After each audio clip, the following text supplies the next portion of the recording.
After failing to escape twice in a row and being caught again, Papillon fell into complete despair. What awaited him was 5 long years of solitary confinement. By this time, Papillon's hair had turned completely white. The warden personally came to visit him, because anyone who could survive 5 years in solitary was undoubtedly made of steel. Soon after, he was escorted to Devil's Island. The island was surrounded on all sides by steep cliffs, and below the cliffs lay sharp rocks and roaring waves. There were no boats, no guards, and no freedom or hope. Here, Papillon met his old friend Degas. It turned out that Degas had been sent directly to Devil's Island 5 years earlier. 5 years had passed, and he had long grown accustomed to life there, passing the days with painting. Papillon, however, often sat at the edge of the cliff, lost in thought, watching the sun set and the tides rise and fall. Until one day, he suddenly woke Degas from his sleep, excitedly sharing a new escape plan. When waves crash against the cliffs, they create a counterforce, and if you time the jump just right, you won't be smashed against the rocks. They stuffed everything that could float into large bags, turning them into makeshift flotation devices. Standing at the shore, gazing at the endless sea and the distant horizon, feeling the salty wind on his face, Degas felt a sense of release. He wanted to stay on the island. Papillon was first shocked, then suddenly understood.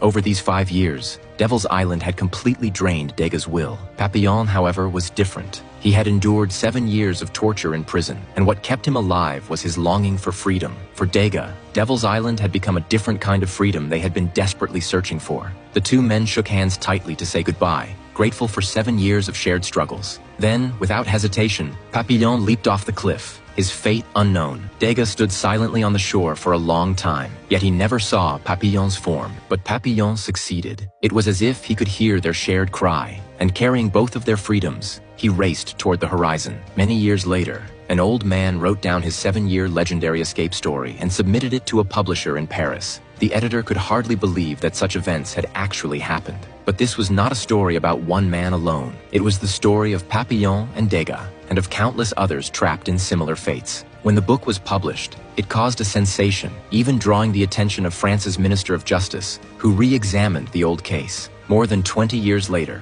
the wrongful convictions were finally overturned. Papillon was now over 50, but he had finally proven his innocence. The minister personally signed a pardon, allowing him to return to his homeland. The true terror of Devil's Island was not that escape was impossible, but that it could erode a person's will to survive. Yet what it could never destroy was a heart engraved with hope and the love of freedom.